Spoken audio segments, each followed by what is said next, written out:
ይህንን የውሃ ጉድጓድ ቆፍራችሁ እዚህ ደረጃ ለማድረስ ምን አይል ቀን ፈጀባችሁ? እኛ 7 ቀን ነው የወሰደብን። ይሄ ውሃ ለአገልግሎት በቅቷል። ንክፈትና ለተመልካቾቻችን እናሳያቸው። በሰከንድ ውስጥ ነው ትላልቅ ሮቶ የሚሞላው። ቀኑ ሙሉ ቢከፈት ይሄ ውሃ አይቀንስም። የማብራት ኃይል የሌለበት አካባቢ ላይ ይሄን ፕሮጀክት ለመስኖ ለተለያዩ ለገጠር መጠጥም ይሁን ለካምፓኒዎች ሲጠቀም ሶላር ፓምፕ አለ በፀሐይ የሚሰራ ማለት ነው። ውሃ የሚሸጡ ድርጅቶች አሉ። ይህንን የውሃ ጉድጓድ ግቢ ውስጥ ያስቆፈረ ግለሰብ እንደዛ አይነት ቢዝነስ መስራት ይችላል? አብዛኞቻቸው ስለመጠጡ ስለ አገልግሎቱ ብቻ አይደለም፣ ለመሸጥ እንችላለን በመኪና ይሉኛል። የሚቋረጥ ውሃ እስካልሆነ ድረስ ለመሸጥ መጠቀም ይችላሉ።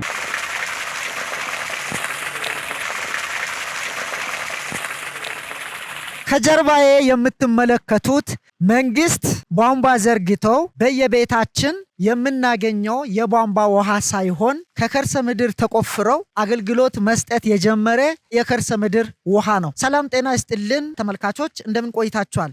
በዛሬ ዝግጅታችን ከከርሰ ምድር ተቆፍሮ ወጥተው አገልግሎት መስጠት የጀመረ የውሃ ጉድጓድ እናስቃኛቸዋለን። በምን ያህል ቀን ተቆፍሮ እንደወጣ፣ በምን አይነት መልኩ አገልግሎት እየሰጠ እንዳለና ጠቅለል ያለ መረጃ ወንድማችን ሊሰጠን ተገናኝተናል። እስከ መጨረሻው አብራችሁን ቆይታችሁ ቪዲዮን ትከታተሉ ዘንድ ተጋብዛችኋል። ዝግጅቱን በመምራት እኔ ጫላ ገልቹ፣ ካሜራማናችን ኤልያስ ታየና ቴክኒኩን በመቆጣጠር ክዳኔ አብሮኛሉ።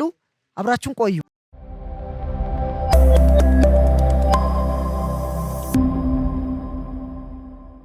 ወንድማችን እንዴት ነህ? ሰላም ነው። ደስ ብሎናል በድጋሚ ስለመጣንና ዛሬ ደግሞ በአንድ ግቢ ውስጥ ተቆፍሮ የተጠናቀቀ አገልግሎት መስጠት የጀመረ የውሃ ጉድጓድ ነውና እስኪ በመጀመሪያ ስምህን በማስታወቅ ጀምርልን። ኦኬ፣ ስሜ ኢብራሂም አሊ አብደላ እባላለሁ። መጀመሪያ በግብርና ነበር ግራጁዌት ያደረኩት ከሀረማያ ዩኒቨርሲቲ። ይህንን የውሃ ጉድጓድ ቆፍራችሁ እዚህ ደረጃ ለማድረስ ምን አይል ቀን ፈጀባችሁ? እኛ 7 ቀን ነው የወሰደብን። እንደየቦታው ይለያያል። አንድ ቦታ እስከ ሳምንት፣ መካከለኛ ሆኖ እስከ 2 ሳምንት፣ እስከ 20 ቀን፣ እስከ ወር የሚፈጅበት ቦታ አለ ብለን ተናግረን ነበር። ይሄን ግን በሳምንቱ ነው የጨረስነው። ጥሩ። አሁን እዚህ ጋር የምንመለከተው የውሃ ጉድጓድ አገልግሎት መስጠት ጀምሯል። ለምን አገልግሎት ነው ባለቤቱ ያስቆፈረው? ባለቤቱ ያው እንደሚታወቀው አዲስ አበባ ሁሉም ቦታ ላይ የውሃ ችግር አለ። ከዚህ በፊት በመኪና በአይሱዚ እየገዙ 3000 4000 ሊትር እየገዙ ነበር የሚጠቀሙት። አሁን ላይ ግን ይሄንን ሪዛልቱን አግኝቶ ለጎረቤትም እስከ መስጠት ደረጃ ደርሷሉ ማለት ነው።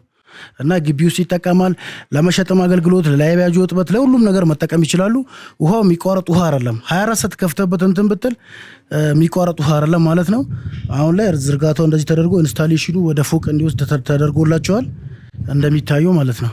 ይህ የውሃ ጉድጓድ 24 ሰዓት አገልግሎት የሚሰጥ ከሆነ ከዚህ በፊት ከከተማ አስተዳደሩ የሚያገኙትን የውሃ ፍሳሽ አያስፈልጋቸውም ማለት ነው። እንደ ኮስት አያስፈልጋቸውም ብዬ አምናለሁ እኔ። ምክንያቱም የከተማውን አብዛኞቻቸው እዚህ አዲስ አበባ ውስጥ የከተማውን የሚጠጡ አካል ራሱ የለም። እዚህ እየገዙ ነው ለመጠጥ የሚጠቀሙት። የከተማውን የሚጠጣ አካል የሆነች ትንሽ ፐርሰንት ነች እና ይሄም ደግሞ ለመጠጥም ይሆናል። እኛም ጠጥተን ስናሳይ ነበረ።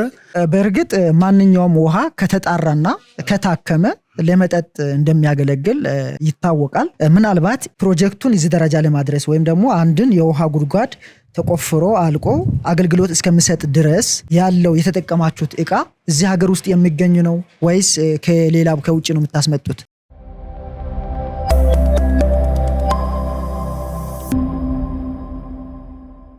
እኛ መርካቶ ነው የምንገዛው። ቧንቧዎቹ ነው የምንጠቀመው። ከባንቧዎቹ ውጪ ግን ቴክኒኩን ፕራክቲካሊ ስናሰለጥን፣ አሁን ኢንተርቪው ላይ ስታወራና ፕራክቲካል ስታሰለጥን አንድ አይደለም። እንደዛም ሆኖ ግን ፕራክቲካል ሲወስዱ ሙሉ ነገሩ ነው የምናሳያቸው። ቻሌንጅ አለው። 20 ሜትር ላይ 30 ሜትር ላይ የሆነ ይይዝባል። ማቴሪያሎቹ አንተ እንዳልከኝ ቀላል የሆኑ ማቴሪያሎች አሉ። ይሄ ውሃ ለአገልግሎት በቅቷል። ንክፈትና ለተመልካቾቻችን እናሳያቸው። እዚህ ጋር እንደምታዩት ይሄ ሳይዙ ነው። ይሄ 160 ነው የሚባለው ፒቪሲው። ይሄ 160 አይደለም እስከታች የተቀበረው። እቺ ነች 110። ይሄኛው 110 ውስጥ ላይ ያለው ነው። ይሄ ለፕሮቴክሽኑ ሲሚንቶ ስለተደረገ ሌላ ጎርፍ ምንም እንዳይገባ ነው ይሄ የገባለት። አሁን 1 ሜትር 2 ሜትር ነው የገባለት ይሄ። ከዛ ውጪ ግን ይሄ 110 ነው የገባው። ማሽኑ 110 ውስጥ ነው የገባው። ይሄ ኢንስታሌሽኑ ዛሬ ነው እየተሰራ ያለው። ሲሚንቶም እንደምታዩት እርጥብ ነው። እዚህ ጋር እንደምታየው ይሄ ወደ ታንከሩ ወደ ፎቁ ነው የሚወስደው፣ ወደ ሮቶ ከላይ ይወስዳል። እዚህ ጋር ላለው ለጎረቤት ለአንዳንድ እዚሁ ጋር ለመጠቀም ነው ዳይሬክት። ይሄ ግን ቀጥታ ወደ ታንከሩ ወደ ሮቶ ይወስዳል ማለት ነው። አሁን በጣም እንደምታዩት ይሄንን ይመስላል። በሰከንድ ውስጥ ነው ትላልቅ ሮቶ የሚሞላው።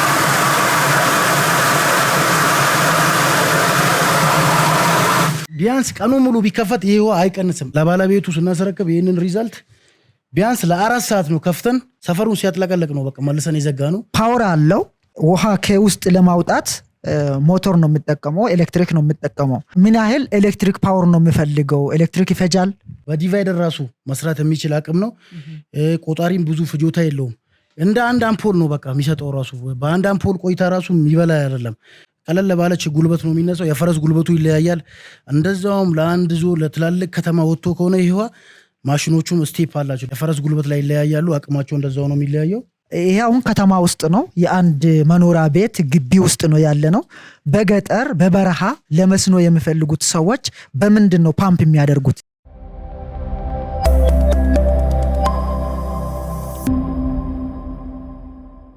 የማብራት እጥረት ያለበት ቦታ ላይ ይሄ ፕሮጀክት ሲቆፈር ከተለያዩ ሀገራቶች ምሳሌ ወሰርን ስልጠናውንም ስንወስድ አንዳንድ እንትኖችን አይተናል።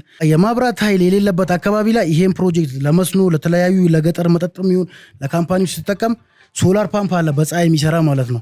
በፀሐይ ኃይል ብቻ ፓኔል አለው 3-4 ፓኔል ያለው አለ። ስቶር የሚያደርግ ባትሪም አለው። ለሊት የምታጣጣበት ቀን በፀሐይ ዳይሬክት ይጠቀማለ። ማታ ላይ ግን ባትሪ ስቶር የሚያደርግ አለ። ከባትሪው ደግሞ ለማታ ማጠጣት የምትፈልገው የሰብል አይነቶች ካሉ መስኖ የምትሰራበት ከሆነ ማታ ላይ በሱ ትጠቀማለ ማለት ነው። ከሶላር አማራጭ ውጪ ሌላ ኃይል መነሳት ይችላል። ሌላ ኃይልም አለ በናፍጣና በቤንዚል የሚሰራ አለ። እሱንም መጠቀም ትችላለህ ማለት ማብራት የሌለበት ቦታ ላይ። ማብራት ካለ ግን ሰመርሰብል ፓምፕ ይሄኛው በማብራት ኃይል በትንሽ ያቅም የሚሰራ ፓምፖች አሉ። እነዚህ ትጠቀማለህ ማለት ነው። እንደ ድሮ ኤንጂዎች ለገጠር እንትኖች የምትጠቀም ከሆነ ደግሞ አንድ ፓምፕ የሚባል አለ። በኤንጂዎች ድሮ ሲገጠም የነበረ በገጠር ውሃ ልማት ቢሮ የሚገጠም አለ። ለገጠር ኮሚኒቲዎች ለመጠጥ ውሃ ተብሎ አንድ ፓምፕ በእጅ እያወዛወዙ የሚጠቀሙት በሰው ጉልበት ብቻ ማለት ነው።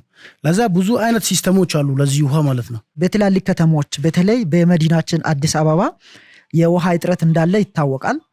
ያው ውሃ በፈረቃ ነው። በፈረቃ በመሆኑ ውሃ የሚሸጡ ድርጅቶች አሉ፣ ግለሰቦች አሉ። ይህንን የውሃ ጉድጓድ ግቢ ውስጥ ያስቆፈረ ግለሰብ እንደዛ አይነት ቢዝነስ መስራት ይችላል።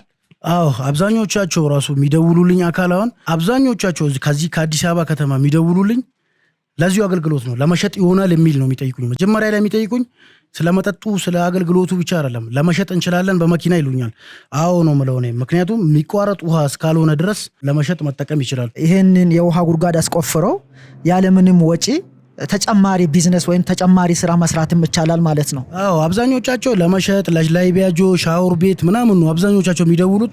1-2-3 ቦታም ሰርተናል። እንደዚህ አይነት አገልግሎት ለሚፈልጉት ሰርተንላቸው እየተጠቀሙ ነው ያሉት። በመጨረሻ ይህንን ፕሮጀክት ለማስፋፋት የሚመለከተው አካል ባለድርሻ አካላት ትብብር እንዲያደርጉ ድጋፍ እንዲያደርጉ ማስተላለፍ የምትፈልገው መልእክት ካለ እድሉን ልስጥ። እኔ በዚሁ አጋጣሚ ማስተላለፍ የምፈልገው አንደኛ ኦርጋናይዝድ መሆን ነው የምፈልገው። እኛ ይሄ ስራ ከየትኛውም ስራ በላይ አምነንበት እዚህ ደረጃ ስላደረስን አሁን ከኛ ጋር መስራት ለሚፈልጉትም ምንም የሚጨምሩበት ነገርም የለውም። ምክንያቱም እኛ እዚህ ደረጃ ደርሰናል። 5-6 ዓመት በላይ ለፍተንበት አምጥተን ውጤቱን እያሳየን እዚህ ደረጃ ስናደርስ፣ አሁን ላይ ግን አስፋፍተን እንደ ሀገር ለመስራት ትላልቅ ለመንግስት ተጠሪ ቢሮዎች አብረን ለመስራት በፍቃዱም ይሁን በተለያዩ ነገራቶች አብረን እንድንሰራ ነው የምፈልገው። ለሚመለከተው አካል ነው የምለው እኔ። ሁሉም ለሚመለከተው አካል ለክልልም ይሁን ለፌዴራልም ተቋምም ይሁን ሁላችሁም አብረን እንስራ ለማለት ፈልጋለሁ።